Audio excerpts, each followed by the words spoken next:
Hello all, welcome back to Cloudy ML. So today in this lecture we will discuss about optics. So which is the density based clustering technique, right? So optic clustering basically stands for ordering of points to identify cluster structure. Okay, ordering points to identify cluster structure. So and this optics algorithm clustering is are most similar to DB-scan. That means it is a drawn inspiration from the DB-scan clustering algorithm. And DB-scan assumes a constant density of cluster that but optics allows a varying density of cluster, right? That is the difference between these two. Okay. Now difference between optics and DB scan. There is in DB scan and all we can do the arbitrary shaped clusters and and clustering, and all along with that we can assume constant density of cluster in DB scan. But in the case of optics, it allows varying density only. Then in optics, in DB scan, the three parameters that we discussed in previous video, they are like parameters like epsilon, minimum point, and then core object. This all concept we discussed. Right? So epsilon is the maximum radius, minimum point is the number of points that we have to specify in order to cluster, and core object means the object which stands for this. Okay, this was the parameter in case of DB scan, but in case of optics, it has two important parameters. So which is core distance and reachability distance. Okay, now we will see the core distance. So core distance is basically defined as the smallest value epsilon such that the epsilon neighborhood of P has at least minimum point of object, that it is a minimum value of radius required to classify a given point as a core point.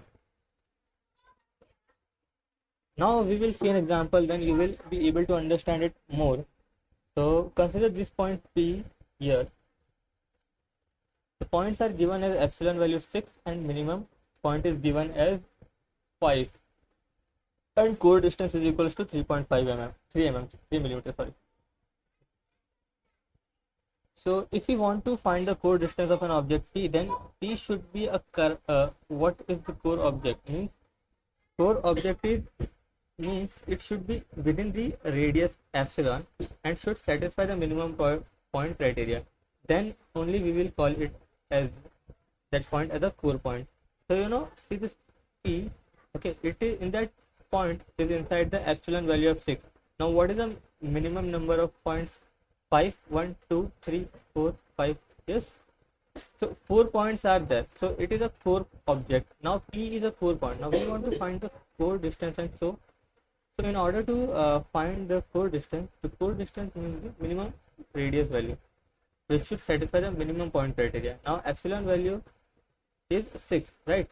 So epsilon value is given as 6. I'm taking a epsilon and taking a radius value dash which is at 3 millimeters, but it should convey minimum number of points. Now consider this, if I am taking minimum point is 3. Now how many points are there inside the radius? 3, 1. Minimum point is between the radius 3.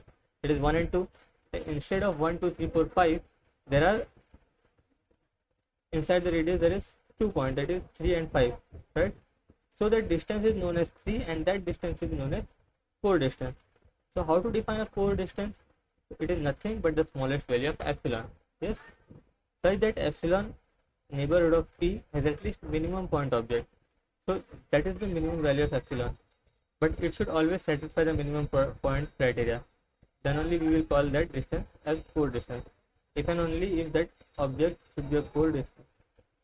So that is the first parameter in case of optics. Now we will move on to the next one, that is reachability. So reachability distance is defined with respect to another point. So reachability distance of point P and Q is maximum core distance of P and Euclidean distance between P and Q. Okay.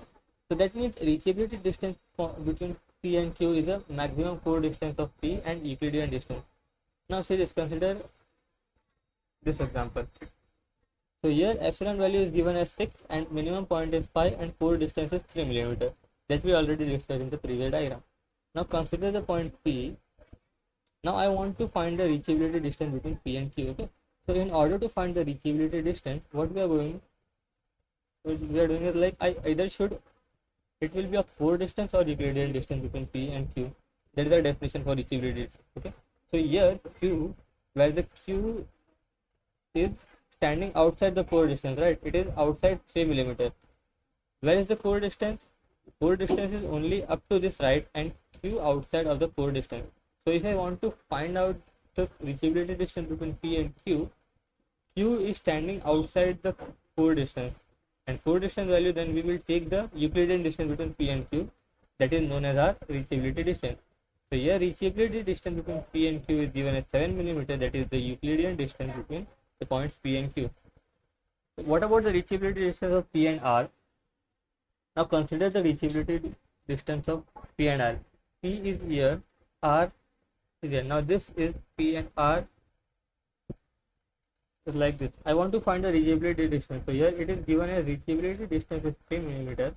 Why is it so? What is the difference between P and Q and R and P? What is the difference between here? Q is standing outside the core distance. If at all a point is inside the core distance, we will take the core distance value as the reachability distance. So once again I'll repeat here, reachability distance of a point Q which is standing outside the core distance, then we will take the Euclidean distance between those 2 points. Okay. So now here in this you can see the core distance and reachability distance. The core distance of P epsilon dash is taken as 3 epsilon dash, and in 3 millimeter epsilon is given as 6 millimeter, which is minimum radius value. So which would satisfy the minimum point criteria. So, okay, so that's all about the core distance. Now what about reachability distance? Reachability distance of P and Q, one is epsilon dash and 3, that is 3 million. Why? Because it is inside the core distance value, right? Now what about Q? Q, it is a Euclidean distance between P and Q. So here it is not calculated value, it is just given as the Euclidean distance between the point. Euclidean distance between the point P and Q, right? So 2, that it so that it is a core distance and reachability distance concept. So I think all of you are clear with this idea of core distance and reachability distance. Now we'll discuss about the next is reachability distance, reachability plot. So it is a, like while growing well, like you can see some set of points are represented here. So this is a cluster, and higher density points should be preparing reachability plot. So higher density plots are processed to first find the high density cluster first. So here the same points are belonging to a cluster have low reachability distance. Okay, so to the nearest neighbor you can see some cluster having higher density and some are having low density, right?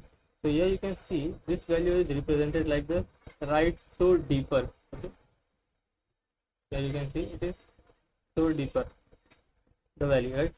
So deeper the valley, dense is the cluster. So wherever is like here the valley is deeper and here the clusters are more. Here also the valley is deeper and here the clusters are more. Here also the valley is deeper and here the clusters are more. Okay.